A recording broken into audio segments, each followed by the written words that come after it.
Let's get this done. I'll be back to answer some of your questions when they pass. But may God bless you all, and may God protect our troops. Thank you. Without a CBO score, the House should vote, sir? Did you speak to Jay Powell yesterday, sir? What is the Granholm plan to increase oil production in America? Oh my God. That is hilarious. Would that I had the magic wand on this. As you know, of course, oil is a global market. It is controlled by a cartel. That cartel is called OPEC, and they made a decision yesterday that they were not going to increase beyond what they were already planning. We learned that in October, our economy created 531,000 jobs, well above expectations. We also learned that job growth over the prior 2 months, August and September, was nearly 250,000 more jobs than previously thought. In total, the job creation in the first full 9 months of my administration is about 5.6 million new jobs, a record for any new president. That's a monthly average of over 60,000 new jobs each month, 10 times more than the job creation at 3 months before I took office. New unemployment claims have fallen every week for the past 5 weeks, are down by more than 60% since I took office, and are now at the lowest level since the pandemic started. And people continue to move from unemployment rolls to work. Unemployment has decreased this year by more than any other year since 1950. So any year since 1950, unemployment has decreased more in this year than since 1950. And this report is, you mentioned the participation rate, 61.6%. That hasn't changed in the last year. It's exactly where it was a year ago. What I get from this report, I wouldn't call it an excellent report or a great report. It's just mixed and puzzling to me. Not only are more Americans working Americans are seeing their paychecks go up. Weekly pay went up in October, with an average hourly earnings up almost 5% this year. That's more than some of the lowest paid workers in our country, men and women who work in restaurants, hotels, the entertainment industry, have seen their pay go up 12% this year. Over 5.5 million jobs.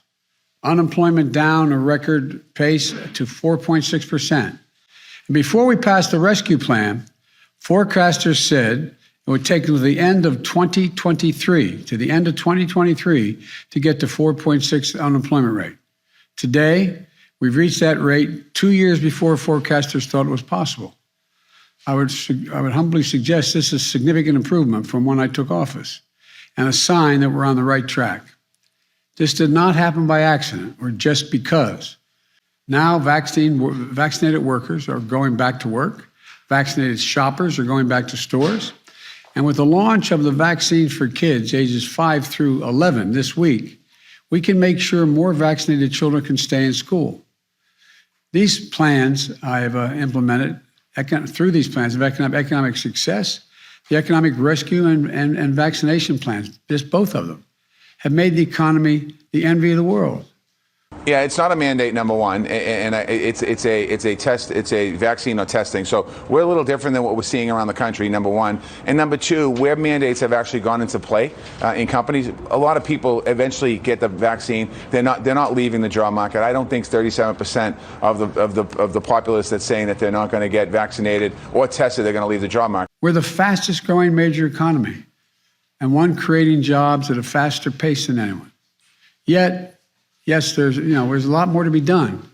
We still have to tackle the costs that American families are facing. But this recovery is faster, stronger, and fairer and wider than almost anyone could have predicted. That's what the numbers say.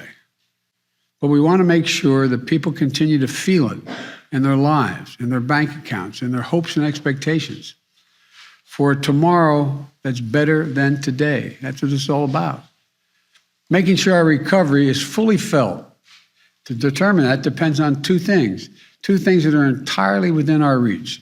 The first, for our economy to fully recover, we need to keep driving vaccinations up.